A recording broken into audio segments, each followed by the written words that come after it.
Good morning students and welcome to the senior secondary session for political science. Today we are going to study about preamble and the salient features of the constitution. This will be your chapter 5 in your political science books and we will be focusing on the preamble. Now what is the preamble? When we talk about the constitution, we talk about the preamble, which is the first most thing which you see in the constitution as well as on the front and the back pages of your NCERT books. But preamble actually है क्या? preamble हमें क्या समझाता है? इसके लिए आपको तीन चीज़ों का ध्यान रखना बहुत ज़रूरी है कि जो preamble है वो कोई रियलिटी नहीं है, मतलब वो पूरा डॉक्यूमेंट नहीं है। यहाँ पर दो शब्द हम यूज़ करते हैं बच्चों, जिसको हम कहते हैं introductory and expressionary statement. Now what is introductory and expressionary statement?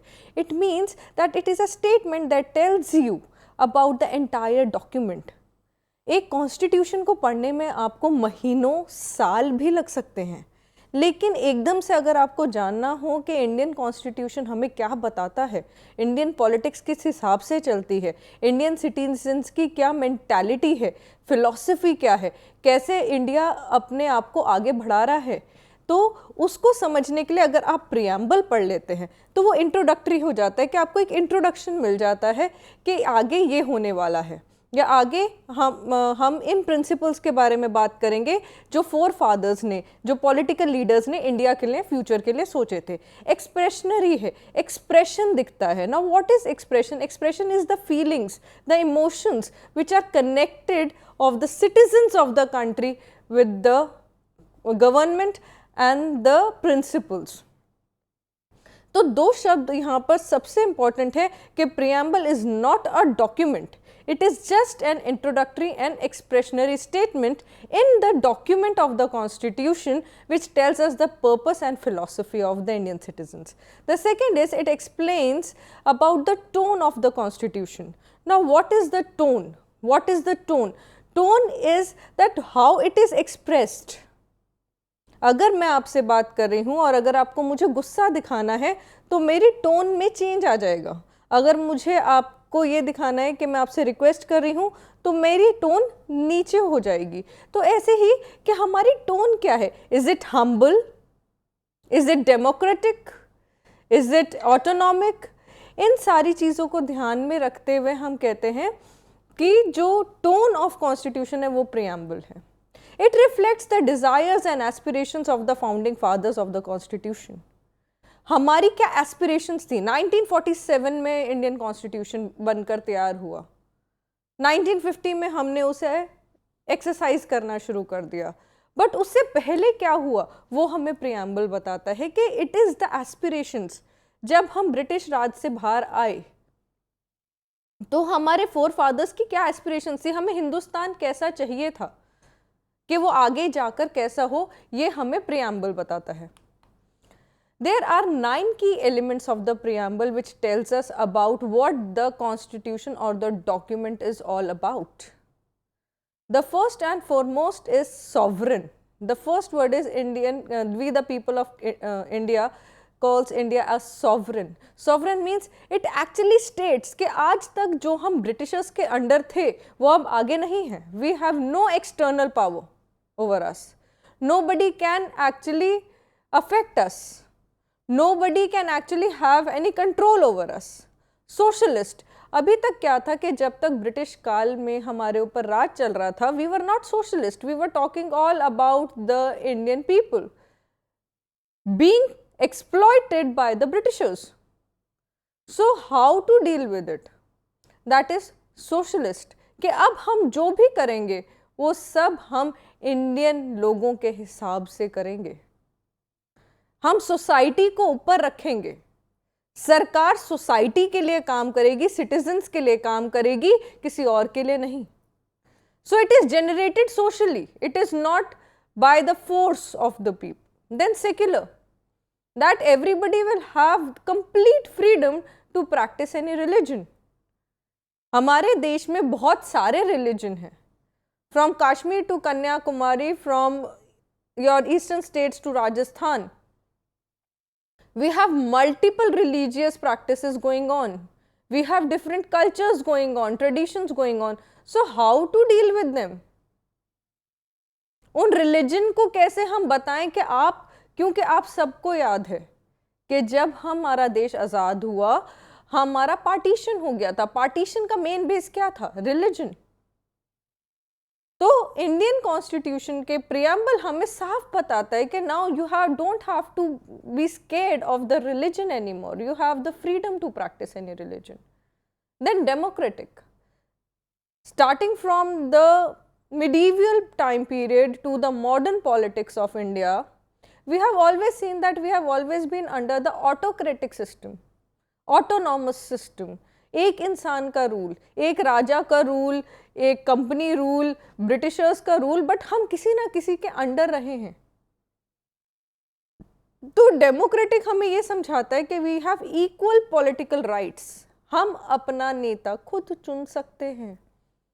अब हम किसी के स्लेव नहीं हैं, अब हम किसी के अंदर काम नहीं कर रहे हैं, अब हम गुलामी से निकल चुके हैं बाहर। और हर इंसान के पास ये राइट्स हैं कि वो आगे जाकर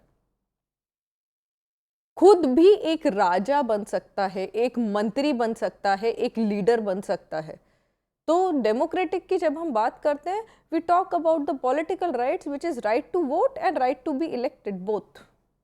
Then it comes republic, head of the state is elected, not a hereditary position, जिसके बारे में हम पहले भी आपको भी मैंने बताया कि ऑटोक्रेटिक हेरिडिटरी सिस्टम था। राजा का बेटा राजा, उसके बाद उसका बेटा, ऐसे ही हम पे राज करते आ रहे थे लोग। बट अब ऐसा नहीं था, we were electing the people, we were following our political rights. Then justice, there will be no discrimination. Discrimination has been the background of India since the very beginning of the colonial system. Blacks, whites, good, bad, but now no more. There will be no discrimination on any grounds. Then liberty, there will be no unnecessary restrictions or unreasonable restrictions and constraints on anybody. वहाँ पर कोई caste system नहीं है, वहाँ पर कोई category नहीं है कि इनके लिए ये बेनिफिट्स हैं, इनके लिए ये बेनिफिट्स हैं, इनके लिए ये बेनिफिट्स हैं, ऐसा कुछ नहीं होगा। If there will be restrictions, there will be constraints, then the government will provide you with the reasons that why these restrictions are important. Then there will be equal opportunities for all, equality will be there, and the most common example is your IAS, IPS, all your civil services, because they provide you with equal opportunities. There is no discrimination on any grounds. Fraternity, after being independent, once you read this word in the preamble of the Constitution, you feel that India is your family. That feeling of nationalism comes out. That feeling of oneness comes out. That this is my country. I am not a person who is just staying here for the sake of it, or I am a slave of the government of the country. No. We are one. We are one big unit, and everybody will work accordingly. Then what? Now let's come to the Constitution. That Constitution is the direct representation of sovereignty. The word sovereignty holds a very big importance in our life as the citizen of the country. Why? Because we have been a slave, we have been under the rule of other rulers for a very long time. So being a sovereign is the biggest thing we can aspire for. That now no more.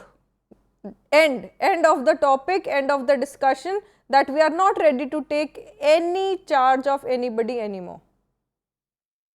Then Constitution is mainly concerned with two main aspects. Now when we talk about the Constitution, we study it in two main aspects, that is different levels of the government, that is how the government is working in the society, and relationship between government and the citizens.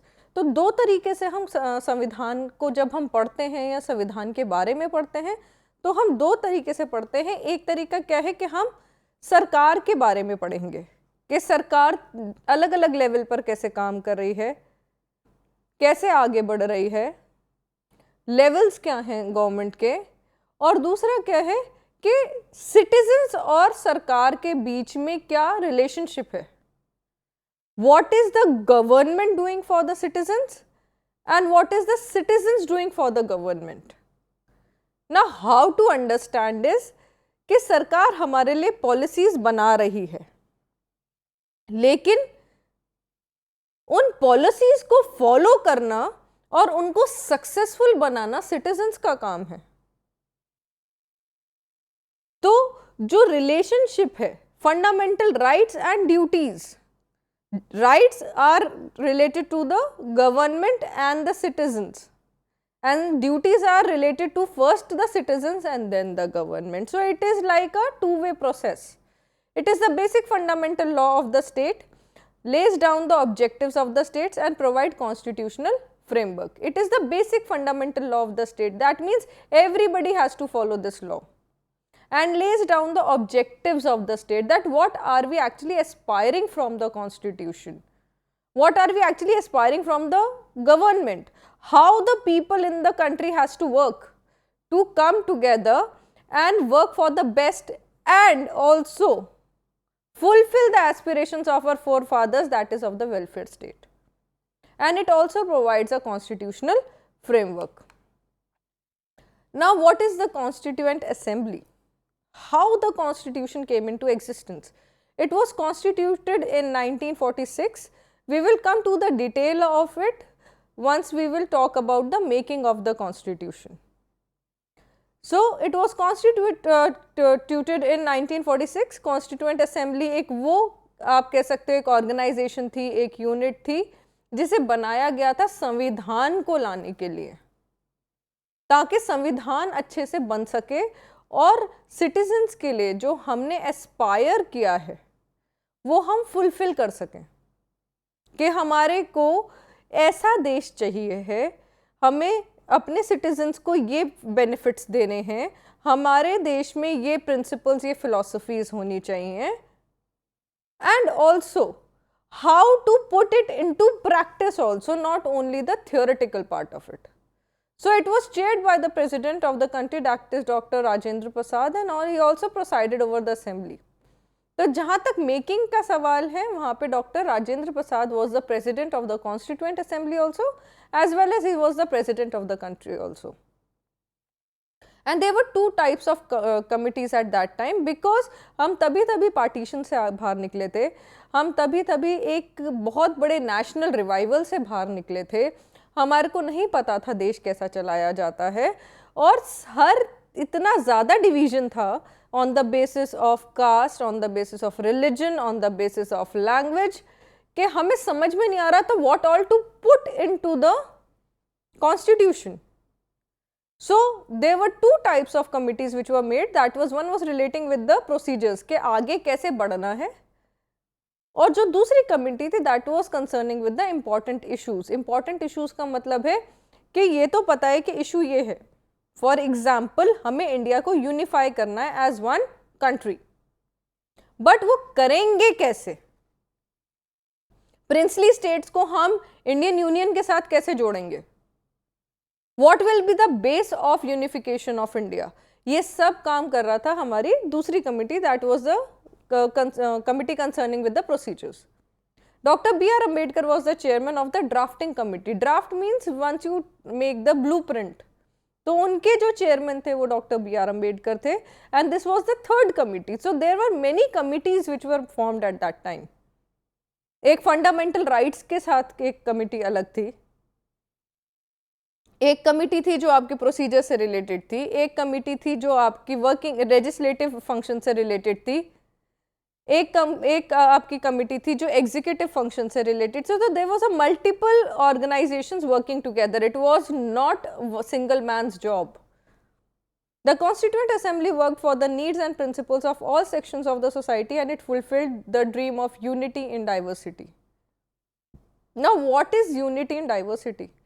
जैसा कि मैंने आपको अभी बताया कि बहुत सारा division था. There were around 569 divisions.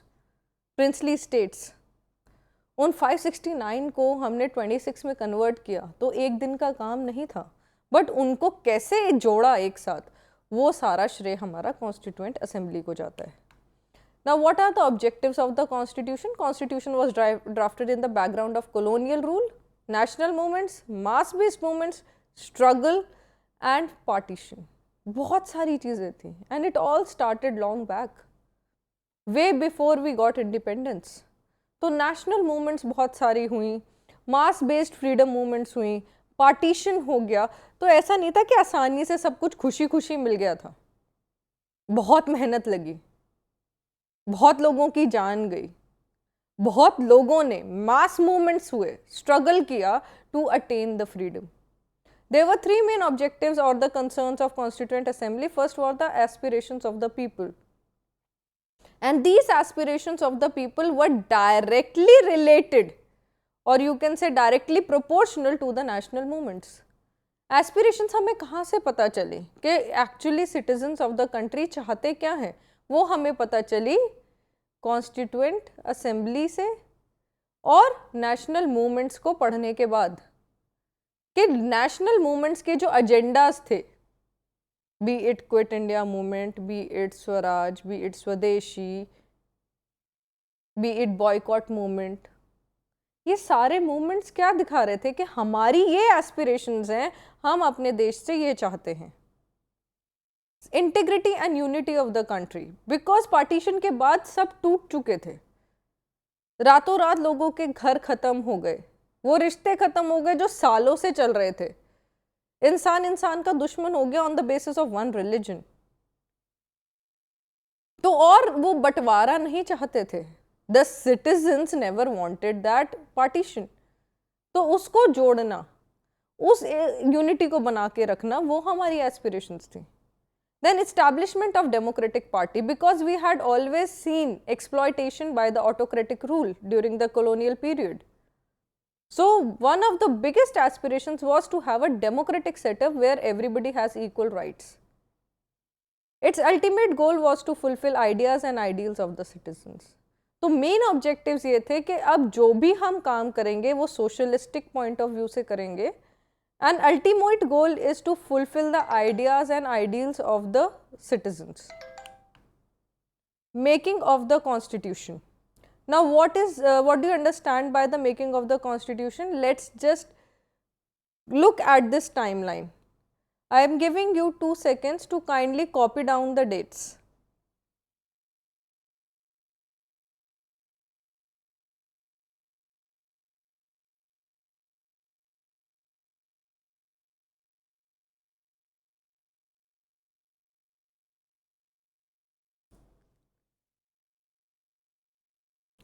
Okay, let's start with it. The first date is December 11th, 1940, December 17th, 1946.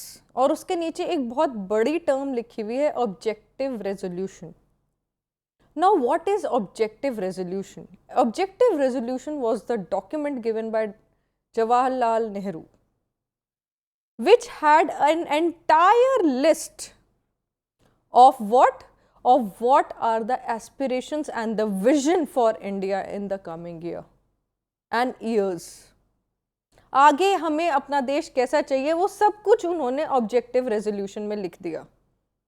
Be it equality, be it social justice, be it welfare state, be it anything, non-discrimination, providing all the facilities, taking the backward classes into consideration, keeping the aspirations related to national movements, each and everything. एक जो आप कह सकते हो एक बड़ी picture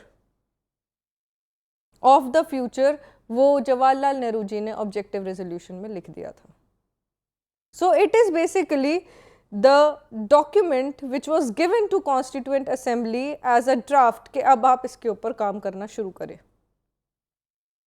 Then on January 22nd, 1947, it was adopted, unanimously adopted कि ठीक है, हमें समझ में आ गया, we agree to these principles. It was not one man's job here कि ये जाकर बता दिया कि जवाहरलाल नेहरू जी ने कहा कि जाके इस पे काम कर ला और उन्होंने कहा ठीक है हम कर लेंगे और बिना सोचे समझे उन्होंने वो काम शुरू कर दिया, ऐसा नहीं था.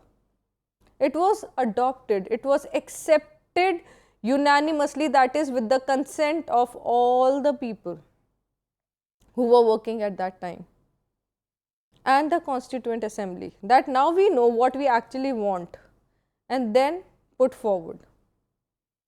Then on November 22nd, 1949, the task was completed. Assembly completed its task by this date and was ready for enforcement. It took 2 years 11 months and 18 days to complete this task. So now you can actually understand that how much effort has gone into in the making of the constitution. It was not in a month or 6 months or an year. It actually took a very long time because इतना time बनाने में नहीं लगा जितना time उन्हें ये समझने में लगा कि हमें चाहिए क्या. And let me tell you students, there were around 60 constitutions, 60 constitutions हैं वर्ल्ड के जिन्हें पढ़ा गया to get the best out of them, so that they can make the one of the best constitutions which suit the aspirations, the varied aspiration, diverse aspirations of the citizens of the country. And then finally on 26th January 1950, it was enforced, the day we celebrate as the Republic Day of the country, that we are now ready to proceed with our heads high, a sovereign nation, that we are no more under anybody's rule. अब हम पे कोई rule नहीं करता, हम चाहते हैं कि हमारा देश ऐसे आगे बढ़े और हम उसे उसी तरीके से आगे बढ़ाएंगे, but not by exploiting the citizens of the country, but providing them with welfare state. That is giving due respect, equality and justice to all the sections of the society. Now let's discuss about those 9 key elements which I told you in the first and the second slide, that what all is there in the constitution and how important these concepts are. So the first one is sovereignty. It is one of the foremost element of any independent state. It means absolute independence. Now here the word absolute is very important, students. Absolute means nobody and neither external nor internal power affecting the working of the government. बाहर से तो कोई कर ही नहीं सकता आपके ऊपर rule, अंदर से भी कोई उसको इन्फ्लुएंस नहीं कर सकता. अंदर से मीन्स कैसे?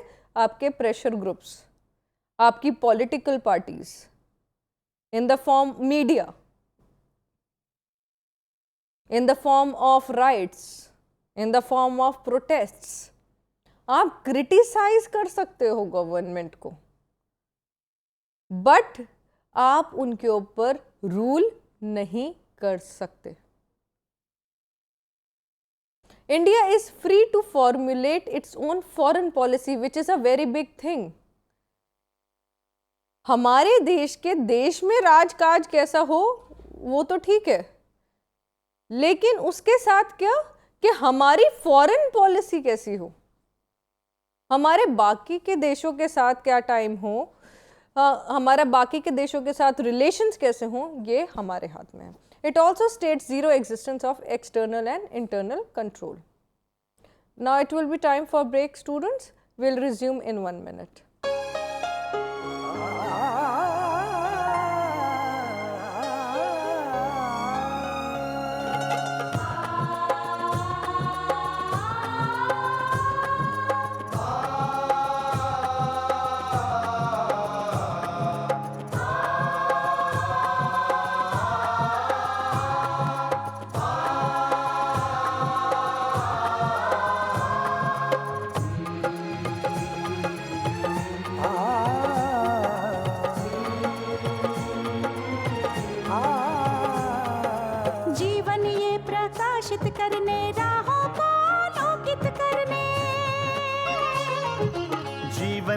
प्रकाशित करने, राहों को आलोकित करने, हम अपना दीपक स्वयं बने, हम अपना रास्ता स्वयं चुने.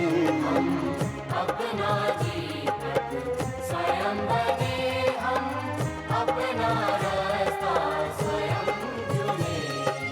जीवन जीवन ये प्रकाशित करने, राहों को आलोकित करने।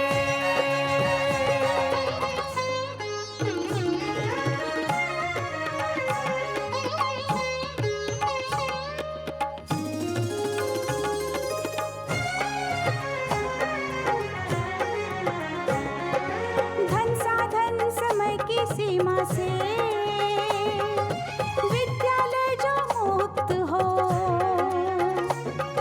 धन साधन समय की सीमा से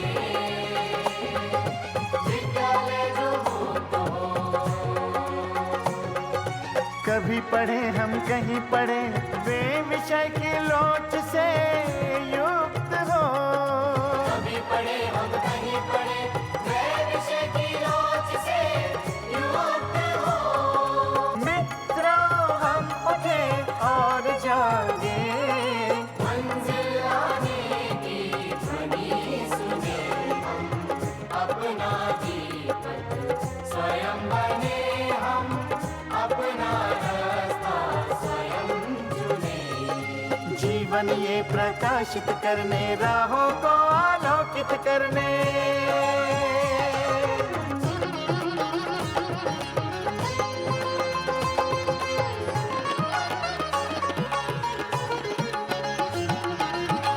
राष्ट्रीय मुक्त विद्यालय का है द्वार खुला सबकी खातिर।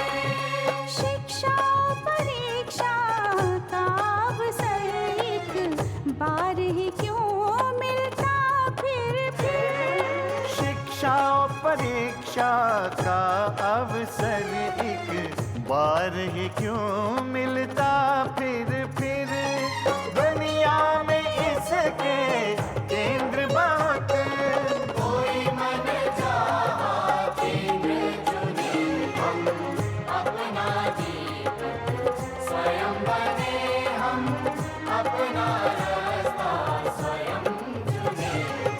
कोई मन चाहा केंद्र चुने, स्वयं बने, हम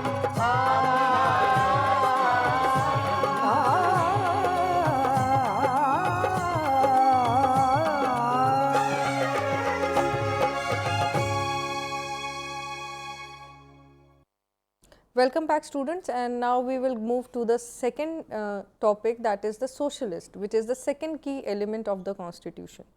Socialist, जैसा कि नाम आपको suggest करता है, socialist शब्द आया है social से, which means society. तो socialist हमारे लिए लाना क्यों ज़रूरी था? socialist इसलिए लाना ज़रूरी था कि अभी तक जितनी भी पॉलिसी फॉर्मेशन इंडिया में हुई थी, या हमने जो भी कॉन्स्टिट्यूशन में लिखा था, as per the British government, जो ब्रिटिश चार्टर्स चल रहे थे, ब्रिटिश रूल के अगेंस्ट हम काम कर रहे थे, वहाँ पे सोसाइटी को एकदम बैक सीट पे रखा जाता था, एकदम पीछे रखा जाता था, उनको हम कभी कंसिडर ही नहीं करते थे. सो सोशलिस्ट was very important, ताकि ये assurance हो for the citizens of the country that now the government has come which will work for us, which will work for the benefit of the people.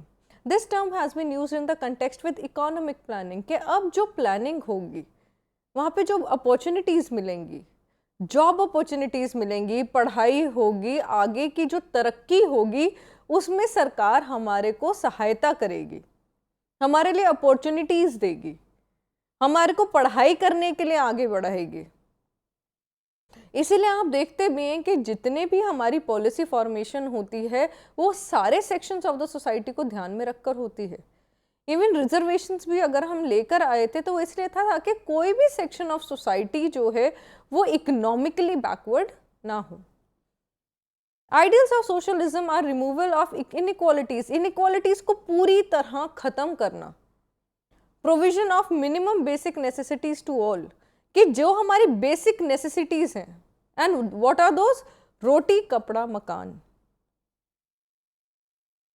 That is giving you at least some economical aspects, some economical provisions that you are able to fulfill these three things, that is the food, shelter and clothing for yourself.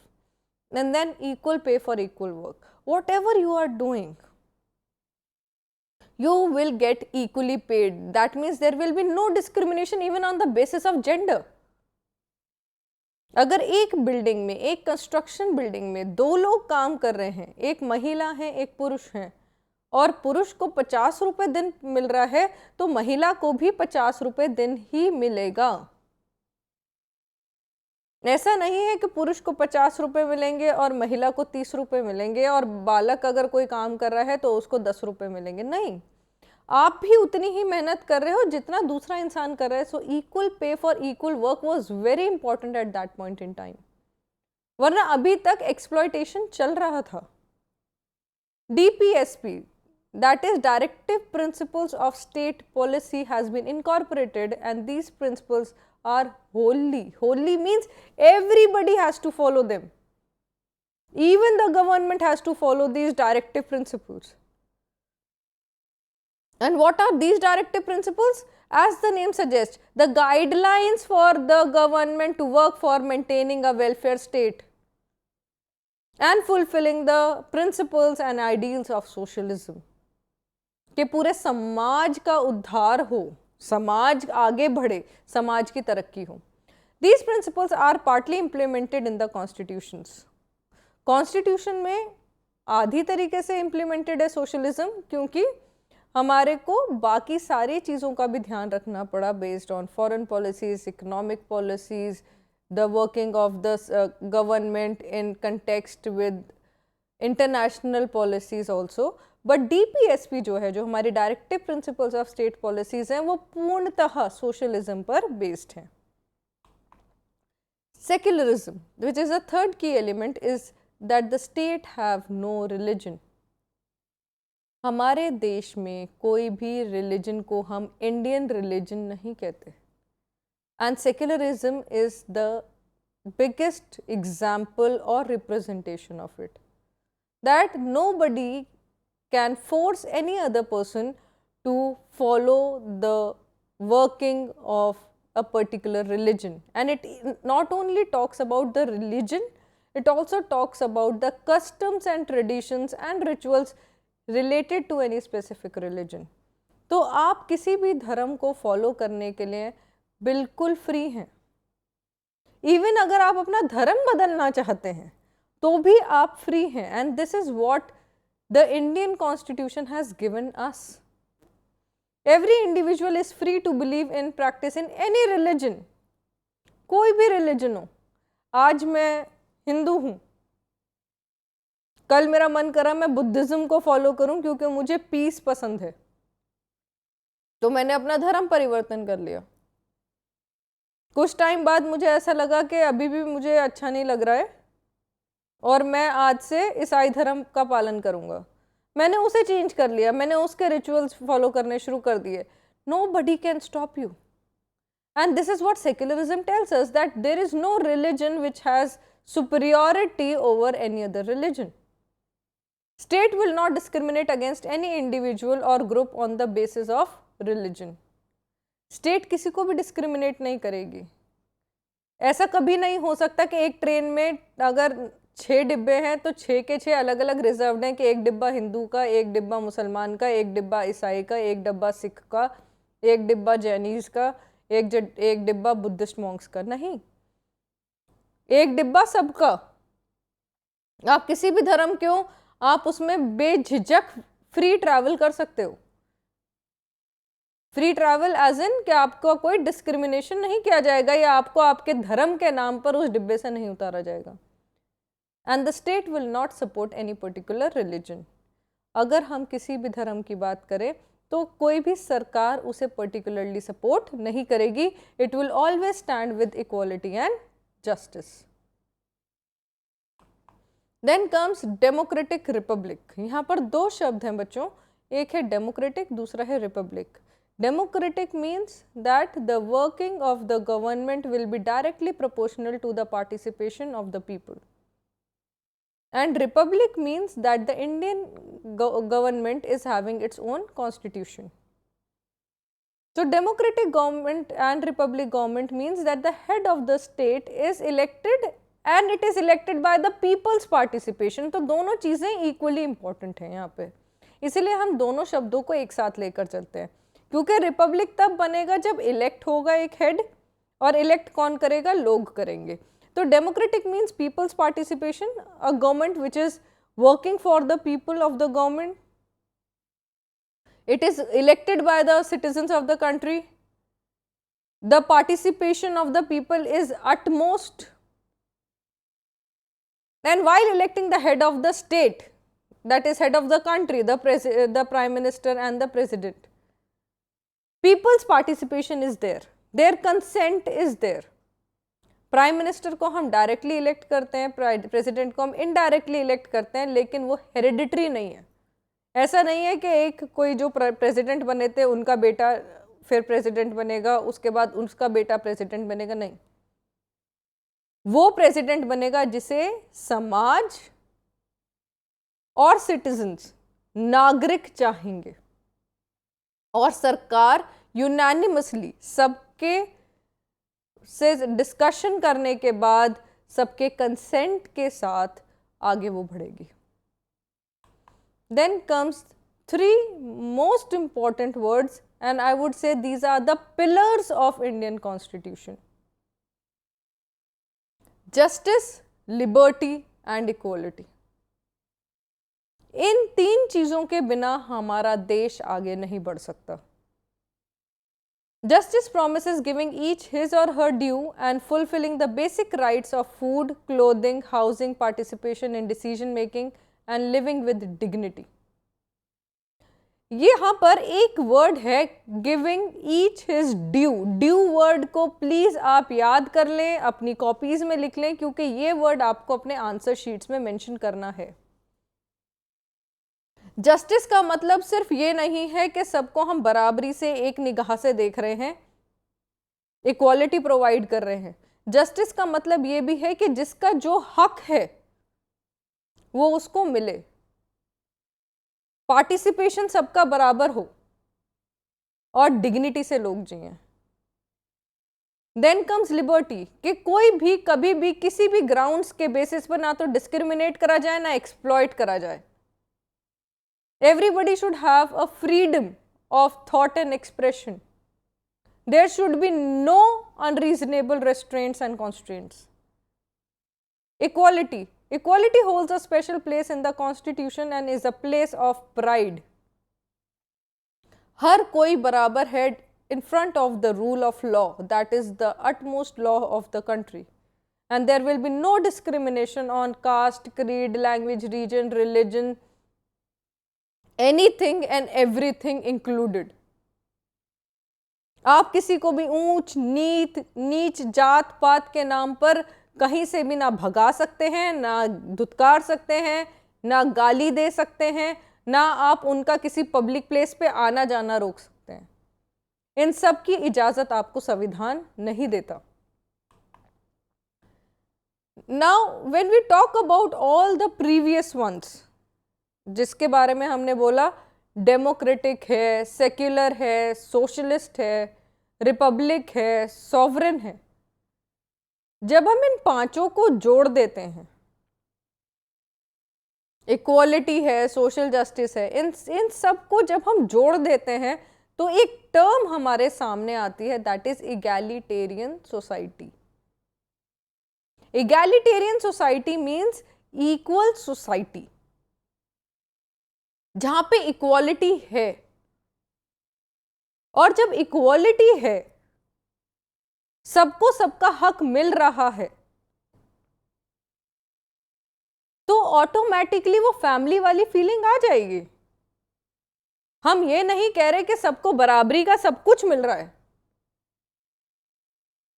कि अगर एक को 50 मिल रहा है तो दूसरे को भी 50 मिल रहा है. हो सकता है 50 ना मिलके 48 मिल जाए या 52 मिल जाए, बट फिर भी आपको वो अपनापन महसूस होगा. फैमिली में हर कोई सेम नहीं होता. ऐसे ही देश में हर नागरिक सेम नहीं है, हर कम्युनिटी सेम नहीं है, हर कास्ट सेम नहीं है. पर फ्रेटर्निटी की फीलिंग कैसे आती है? जब हमें लगता है कि सरकार हमारे लिए कुछ कर रही है, थोड़ा ज्यादा लेकिन कर रही है. जो पॉलिसी फॉर्मेशन है वो सबके लिए है. So it brings that feeling of one unit. Second, dignity. क्योंकि आप जब कोई भी डिस्क्रिमिनेशन नहीं कर रहे हो, that means you are respecting every section of the society and every citizen of the society. Dignity आपको कैसे महसूस होगी कि जब आपको लगेगा कि दूसरा इंसान आपके बारे में कंसिडरेट है, एक्नॉलेज कर रहा है, पॉलिसीज अगर बन रही है तो आपको भी ध्यान में रखा जा रहा है। So dignity means that you are respecting, and even by the policy formation by the constitution, you are keeping in mind the individual needs of those sections of the society and respecting them, and you are teaching the citizens also to respect one another. And secularism is one of the biggest example of dignity, कि आप किसी के धर्म को, culture को, cast को, rituals को, traditions को कंडेम नहीं कर रहे हैं। आप ये कह रहे हैं कि सब बराबर है और सबको पूरा हक है to follow it, but maintaining that respect. Then integrity. Integrity is similar to bringing every sections together as one, ethically and morally. So integration of every section and their individual needs, taking in mind the individualistic needs, and it is very important, क्योंकि जब से हमारी society form हुई है तब से हमें पता है कि बहुत ज़्यादा डाइवर्सिटी है। किसी भी फील्ड में आप चले जाइए, लैंग्वेज में चले जाइए, रिलीजन में चले जाइए, रीजनल डिस्पैरिटीज़ में चले जाइए, बहुत ज़्यादा डिवीजन है। तो इंटेग्रिटी कैसे आएगी? इंटेग्रिटी तभी आएगी जब आप उनके इंडिविजुअलिस्टिक नीड्स को जोड़कर एक साथ चलेंगे। Than unity, uniting everyone regardless,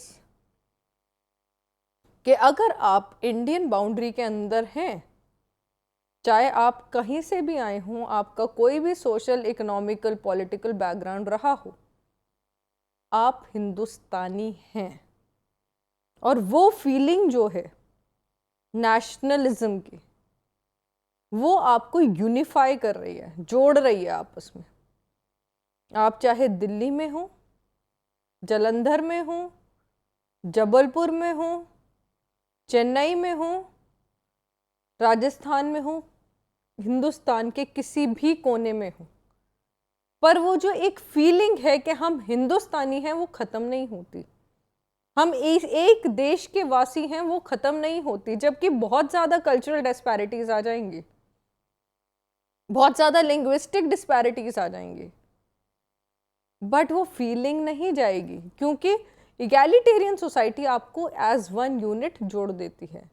and in a way all these four, that is fraternity, dignity, unity and integrity, they are similar yet different concepts. और जब ये चारों एक साथ जुड़ जाते हैं तो जो हमारा सपना है of having a equal society and providing a welfare state and social justice, वो फुलफिल हो जाता है। You are able to achieve it completely. With that, let's move to the last topic of today, that is salient features of the constitutions. And I would request you to kindly either take a screenshot of it or write it completely in your copies, that these are the salient or the main features of Indian constitution. The first and the foremost is that it is a written constitution, that everything that you talk, practice, propagate, preach in India, it is all in black and white form, that is printed form, and nobody can change it. You have to follow it, you have to abide by all the laws, and there is a proof of everything that goes on in the country. जो आपका preamble है उसका पूरा base लिखित form में आपको संविधान देता है। सो written word is extremely important in this context. There are so many countries where the constitution is not written but still they have laws, they have rules and regulations, but a written constitution is more concrete because on the basis of written documents you can hold the government accountable for what is right and wrong. संविधान में ऐसा नहीं लिखा आपने ये policy कैसे बनाई, संविधान ने हमें ये अधिकार दिए हैं, हमारे अधिकारों की मानहानि हो रही है, आप लड़ सकते हैं, बट लड़ेंगे किस बिहाफ पर, किस चीज़ को बेस बनाएंगे? तो वो बेस क्या है? वो बेस हमारा संविधान है, रिटन कॉन्स्टिट्यूशन है। Second, rigidity and flexibility. ये टॉपिक प्लीज़ बहुत ध्यान से समझिएगा क्योंकि दोनों चीज़ें हमारे इंडियन कॉन्स्टिट्यूशन में हैं। हमारा इंडियन कॉन्स्टिट्यूशन जो है वो रिजिड भी है और फ्लेक्सिबल भी है, दोनों सेम टाइम पर है। रिजिड कैसे है कि जो हमारा बेसिक स्ट्रक्चर है, कोर है, heart and soul of Indian constitution है, वो कभी भी चेंज नहीं होगी। जो हमारे प्रिंसिपल्स हैं जिनके बारे में हम प्रीएम्बल से पढ़ते आ रहे हैं, that is being democratic, Republic, secular, socialist, fraternity, equality, social justice, welfare state, ये जो हमारा बेसिक स्ट्रक्चर है, बॉडी है, सोल है, ये कभी चेंज नहीं होगी। समाज में बदलाव के साथ बदलाव आ सकते हैं, लॉज चेंज हो सकती हैं, पॉलिसीज चेंज हो सकती हैं, आर्टिकल्स चेंज हो सकते हैं, सेक्शंस चेंज हो सकते हैं, शेड्यूल्स चेंज हो सकते हैं, लेकिन रातों रात या बदलने के बाद इंडियन कॉन्स्टिट्यूशन डेमोक्रेटिक से हटकर मोनार्कियल हो जाए, ऐसा नहीं हो सकता।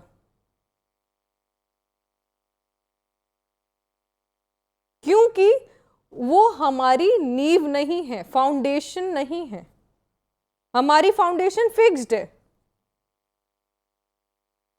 पर जैसे जैसे समाज के नीड्स बदलेंगे, जैसे जैसे समाज की सोच बदलेगी, सिटीजन्स का वर्किंग कंडीशंस बदलेगा, इकोनॉमिक स्टेटस बदलेगा, वैसे वैसे हमारे कुछ चेंजेस आ सकते हैं और उन चेंजेस को हम अमेंडमेंट्स कहते हैं। तो अमेंडमेंट्स ऐड होते रहेंगे, डिलीट होते रहेंगे, लेकिन जो बेसिक स्ट्रक्चर है वो चेंज नहीं होगा। और ये जो अमेंडमेंट्स हैं, they prove the flexible nature of the Indian constitution. तो आप कह सकते हो कि एक बॉल है जिसे हम इंडियन कॉन्स्टिट्यूशन कह रहे हैं, उसके ऊपर की लेयर तो चेंज हो सकती है कि धूल आई, आपने नया पेंट कर दिया, पानी में गिर गई तो धो के साफ कर दिया, कलर चेंज हुआ तो नया कलर चढ़ा दिया। तो ऐसे आउटर जो कवरिंग है, आउटर जो एरिना है, आउटर जो सरफेस है, पेरीफेरी है, वो चेंज हो सकती है with the change in time, but जो बॉल के अंदर का बीच है का हिस्सा है, जो उसको जोड़ कर रखे हुए है, वो कभी चेंज नहीं होगा। Third is fundamental rights and duties, ये भी कभी चेंज नहीं होंगे। फंडामेंटल मतलब ये तो होनी जरूरी है, बेसिक राइट्स हैं कि हर सिटीजन्स के पास ये राइट्स होनी है, और फंडामेंटल ड्यूटीज के हर नागरिक का एज अ सिटीजन ये ड्यूटीज बनती हैं और ये उसको जिंदगी भर निभानी है। तो कॉन्स्टिट्यूशन में जो हमें फंडामेंटल राइट्स दी गई हैं वो हमारी कभी खत्म नहीं होंगी। फंडामेंटल राइट्स के बारे में हम नेक्स्ट चैप्टर में डिस्कस करेंगे।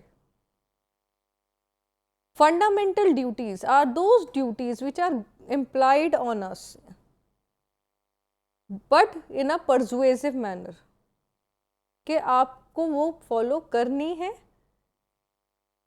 बट जबरदस्ती कोई नहीं कराएगा, वो आपकी खुद की ड्यूटी है to follow them being an Indian citizen.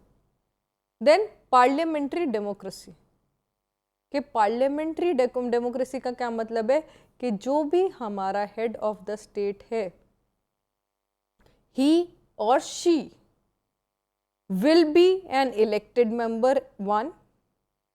2, it will be with the help of the entire citizens of the country, people participation will be maximum, and whatever the law formation will be there, जो भी policy formation होगी, law बनेगी, आगे execute होगी, उसके against अगर कोई जाएगा तो उसको सज़ा मिलेगी, ये सारा काम आपकी पार्लियामेंट करेगी with the help of the 3 organs, that is your legislative, executive and judiciary.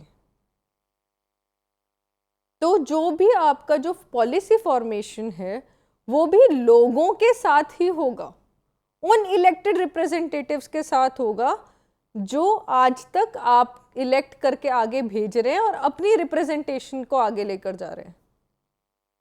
130 crore की आबादी एक साथ पार्लियामेंट में नहीं बैठ सकती, लेकिन उनमें से कुछ चुनिंदा लोग हर सेक्शन ऑफ सोसाइटी के हम पार्लियामेंट्री डेमोक्रेसी में आगे ले जाते हैं, और ये ऐसा हमारा संविधान कहता है, ताकि वो जो विजन हमने पढ़ा है कि everybody should be equal, equal representation of the entire society and the entire society is whole as one unit, वो fulfill होता रहे।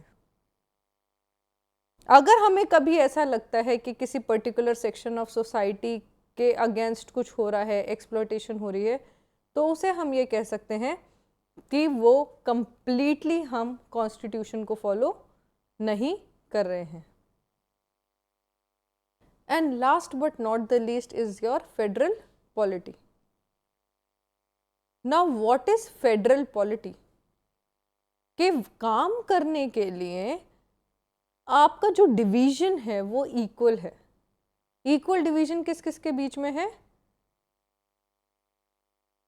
लेवल्स ऑफ गवर्नमेंट, कि आपका जो डिस्ट्रिक्ट लेवल है, स्टेट लेवल है और नेशनल लेवल है, वो सब एक साथ काम कर रहा है, so that all the sections, all the levels, each and every area of your country can be covered.